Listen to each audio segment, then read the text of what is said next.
Leadership, Part 2. Types of leadership styles.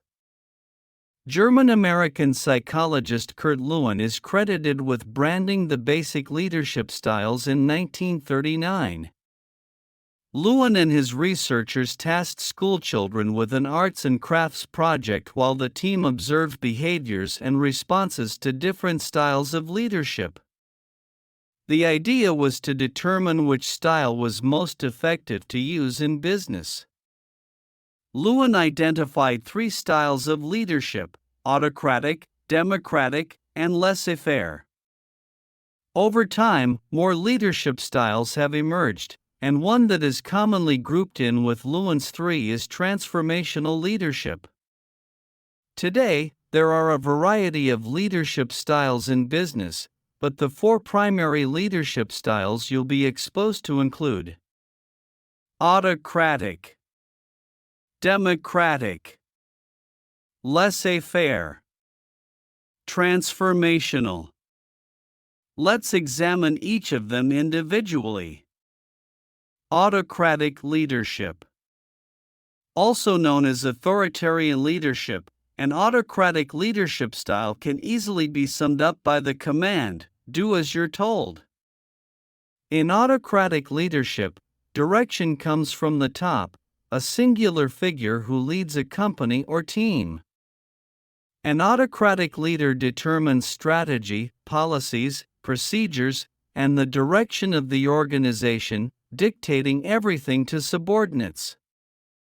Authoritarian leaders are not focused on collaboration with those in their circle, they are rarely interested in feedback, and they prefer to hold all of the power and be in charge. In Lewin's research, he witnessed 4 behaviors and results of the authoritarian leadership style. 1. All determination of policy is by the leader. 2. Techniques and activity steps are dictated by the authority, one at a time, so that future steps or techniques are uncertain. 3. The leader usually dictates the particular work task and work companions of each member. 4. The dominator is personal in his praise and criticism of the work of each team member, but is aloof from active group participation, except when demonstrating. He is friendly or impersonal rather than openly hostile. Examples of autocratic leaders include Martha Stewart and New England Patriots head coach Bill Belichick.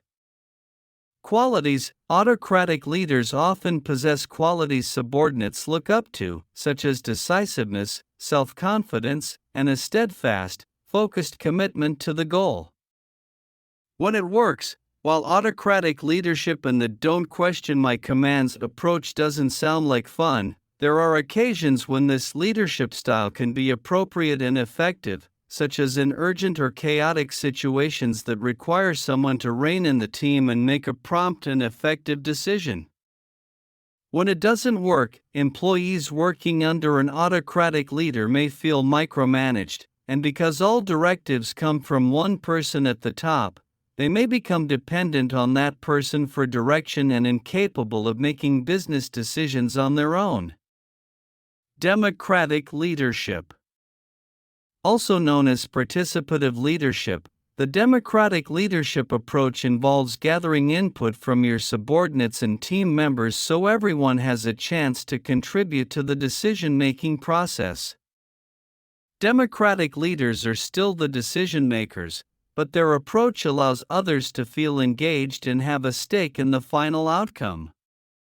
Democratic leaders excel at sparking creativity among subordinates, and projects are enhanced when positive contributions come from all sides. Lewin's research into the democratic leadership style uncovered these 4 behaviors and results. 1. All policies were a matter of group discussion and decision, encouraged and assisted by the leader.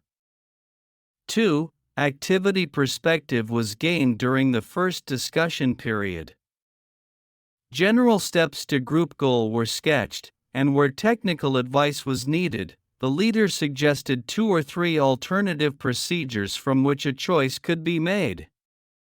3. The members were free to work with anyone, and division of tasks was left to the group leader. 4. The leader was objective or fact-minded in his praise and criticism and tried to be a regular group member in spirit without doing too much of the work. Qualities: democratic leaders possess a curiosity that drives their desire for input from all sides. Their desire for a participative environment also makes them great communicators, and subordinates often find them easily approachable. When it works, a democratic approach to leadership yields positive results when the group feels part of the solution. This leads to more creative input and often heightens employee morale. When it doesn't work, not every leader achieves success with the democratic approach. Inevitably, there will be employees who feel left out because their ideas or solutions were not chosen. Further, placing confidence in the group to posit solutions can be problematic if the group is not skilled or trained to answer the call. Continued in Part -3.